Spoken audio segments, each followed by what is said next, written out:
Dakota Johnson's Secret Diary, an unspoken longing for a lost connection. Entry 1. The smile they asked for. I wore the smile again today. The one that fits cleanly into photographs. The one that doesn't snag on questions. It's strange, smiles can be curated like outfits. You can choose the angle, the brightness, the exact amount of mystery. You can make it look effortless, even when your jaw aches from holding it in place. There's a moment right after a public appearance, after the bright lights and the practiced laughter, when I return to a quieter room and the air feels different. The silence has texture. It presses gently against my skin as if asking, "So, who are you now that no one is watching?" I used to think privacy meant safety. Now I know it means honesty.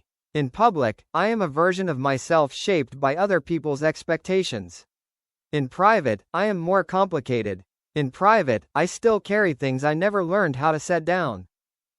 I opened this diary tonight because my throat felt full of words I couldn't say. Not to friends, not to strangers, not even to the people who love me in their own imperfect ways. It's not that I'm surrounded by silence.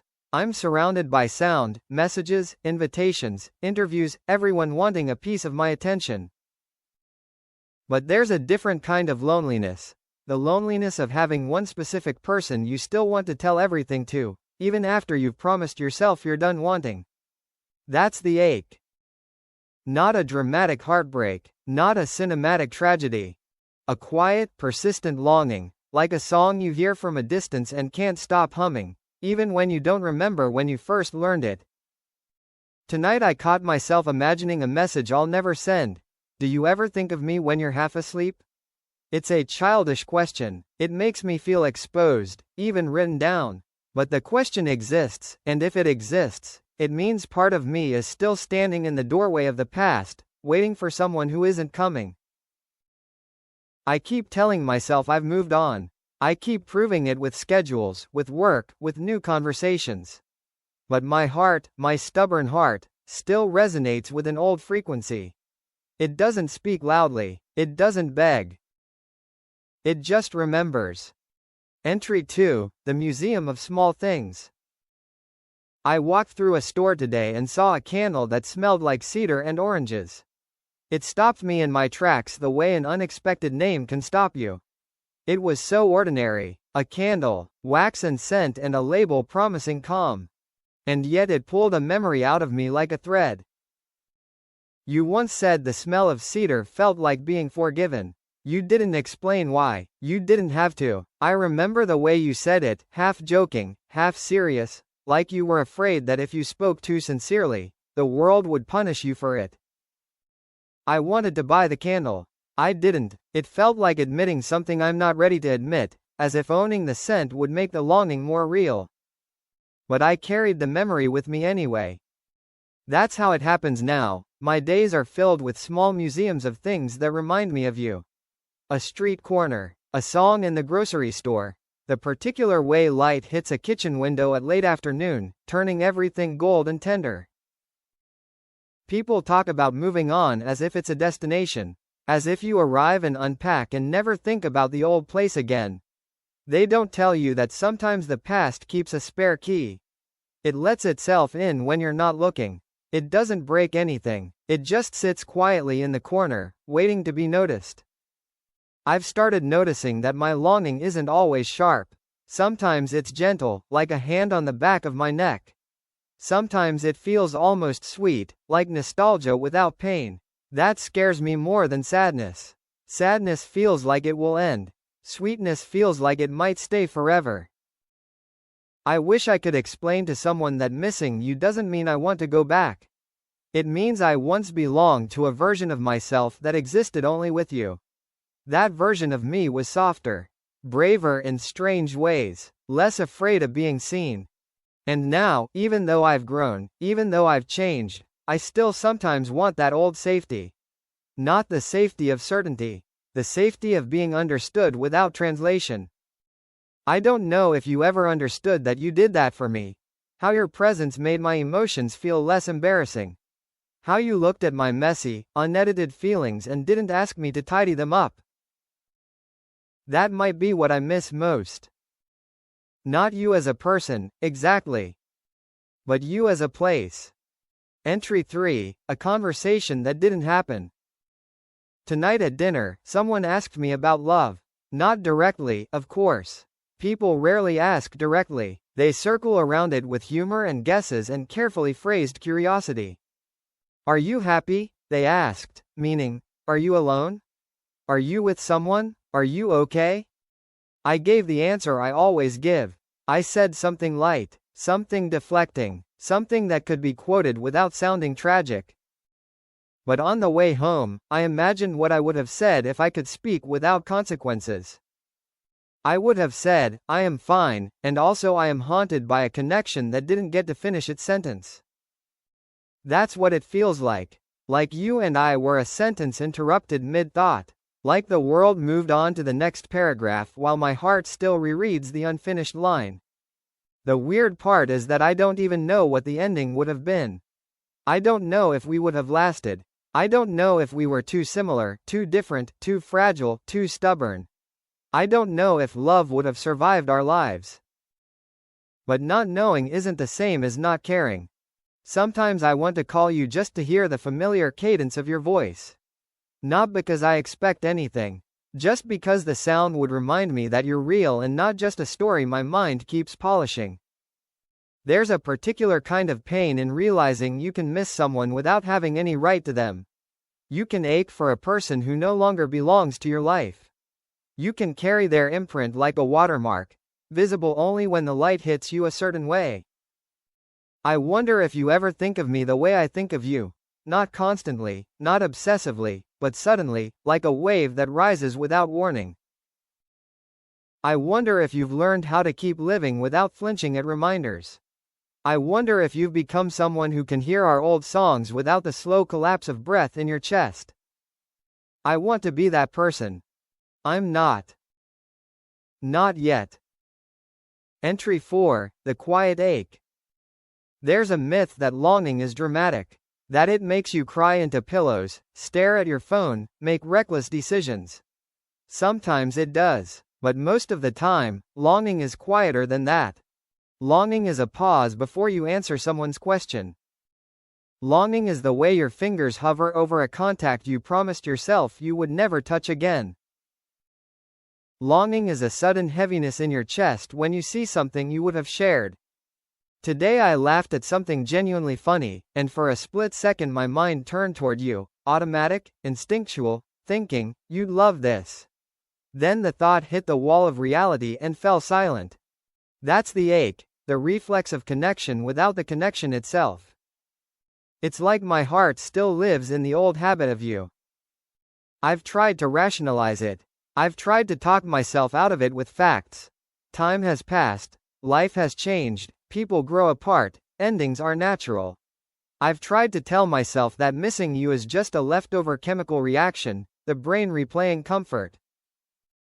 But the feeling refuses to be reduced to chemistry. Because it isn't only about what we had, it's about what it meant. You made me feel chosen in a way that didn't demand performance.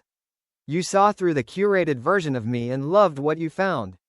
You didn't always say the right things. You weren't perfect. I'm not romanticizing you. I know your flaws. I know my own.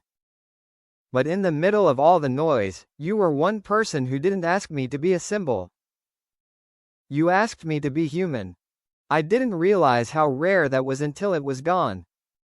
Entry 5, the dream where we didn't lose each other. I had a dream last night. We were in a kitchen I didn't recognize, sunlight pooling across the floor like honey. You were making coffee, humming softly, and you turned around with that half smile that always looked like you knew a secret. In the dream, nothing hurt. Nothing was complicated. We were simply together, the way we used to be in the beginning, before expectations and timing and all the sharp edges of life. You said my name. I woke up with my heart racing, my mouth dry, my body confused by the sudden absence. It took me a full minute to remember that the dream was not a preview. It was a memory wearing a disguise. I lay there staring at the ceiling, trying to breathe through the disappointment. It's humiliating, in a way, to be moved by someone who may not even think about you anymore. To wake up feeling loved and then realize the love is only a leftover echo inside your own mind. I wanted to hate the dream. I didn't. I held it gently, like a fragile glass thing. Maybe that's what I'm doing now, learning to hold the past without letting it cut me. Entry 6, the letter I won't send. I wrote you a letter today. Not on paper, just in my head, at first, and then here, because I needed to place the words somewhere. It begins like this. I don't know what I'm looking for by writing to you. I'm not asking for anything. I'm not trying to reopen old doors. I just want you to know that what we had mattered. It still does, even when I pretend it doesn't. Then I imagine your reaction. Would you be kind? Would you be distant? Would you be confused? Would you think I'm selfish for resurfacing?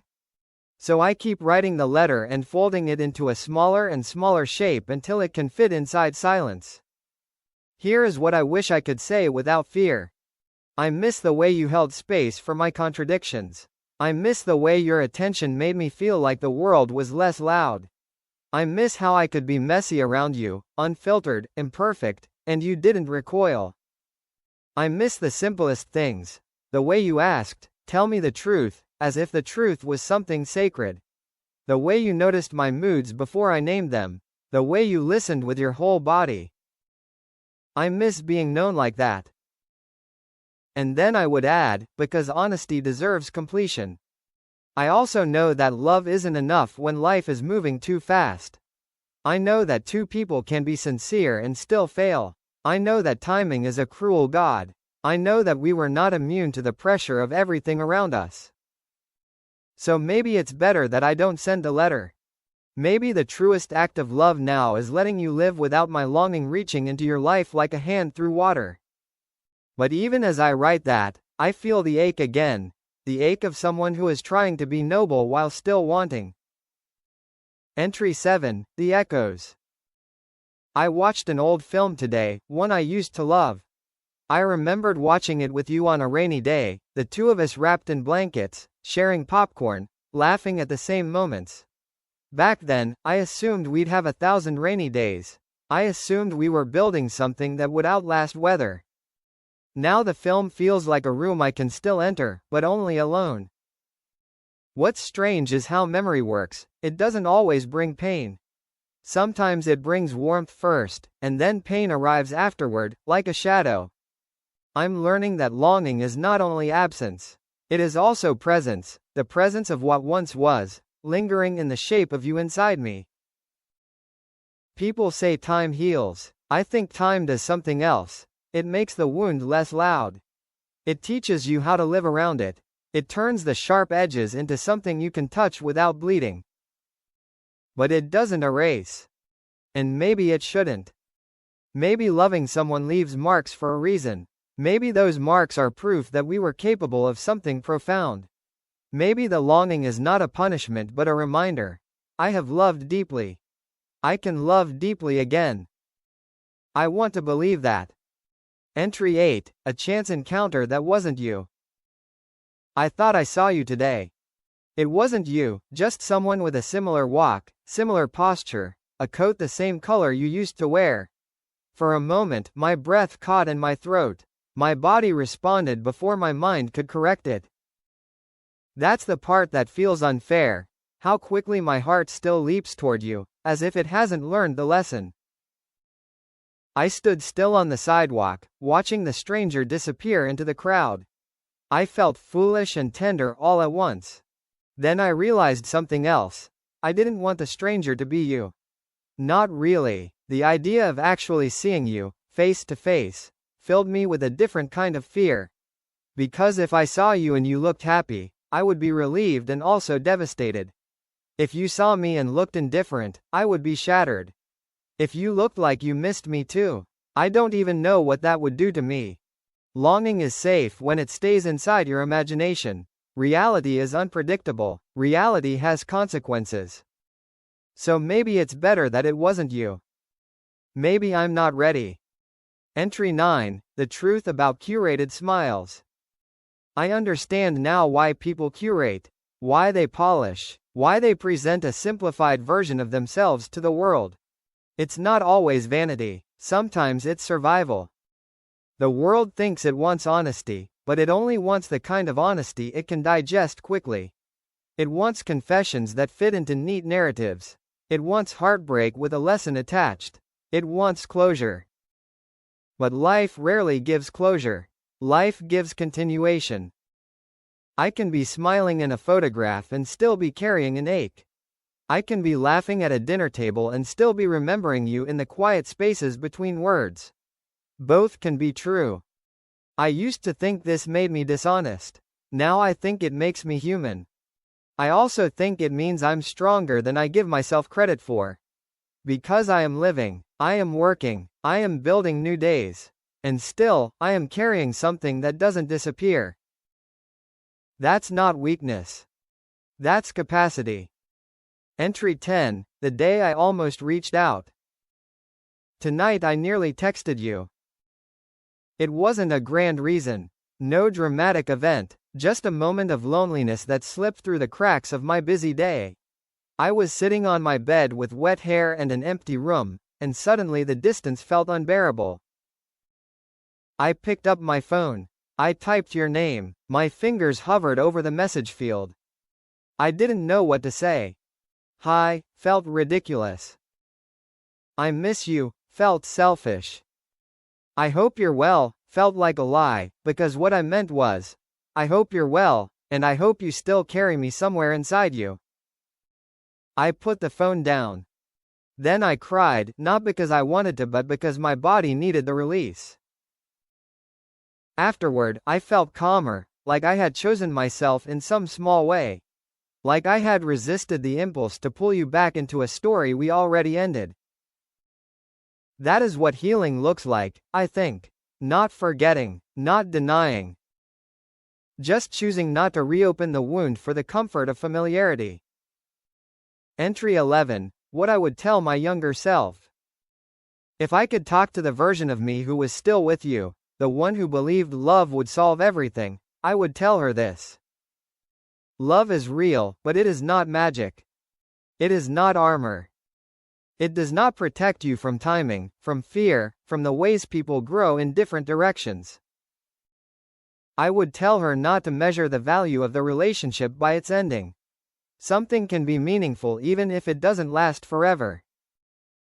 I would tell her to take more pictures, not for the world, but for herself. To write down the details, the jokes, the small kindnesses, because memory will blur and she will want proof that it was real. I would tell her something else too. You will be okay. You will carry this longing, but it will not destroy you. It will become part of your emotional vocabulary. It will teach you how deeply you can feel. It will make you more careful, more tender, more honest. And one day, you will be able to think of them without your throat tightening. Not yet. But one day. Entry 12, the unspoken, finally spoken. Here's what I have been circling around, what I've been afraid to write plainly. I still love you in a quiet way. Not in a way that demands anything from you. Not in a way that expects reunion. Not in a way that insists the past should be rewritten. But in a way that acknowledges you left an imprint that time has not erased. I can feel that love sometimes like a low note in music, soft, steady, almost beneath hearing, but always there if I listen closely. And I think, maybe that's okay.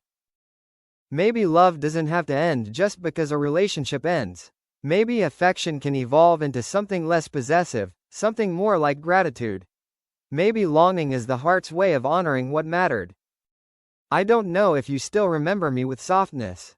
I don't know if you've filed me away into a chapter you never revisit. I don't know if my name ever crosses your mind in the middle of a normal day. But I do know this. What we had was real enough to leave echoes. And I am learning to live with echoes without chasing the source. Tonight, I will close this diary and let the silence be kind. I will let my heart hold its unspoken longing without shame. I will let the memory of you be a quiet part of my history, not a chain, not a cage. Just a proof that I once felt something that burned brightly. And if I ever love like that again, I hope it finds a place to stay.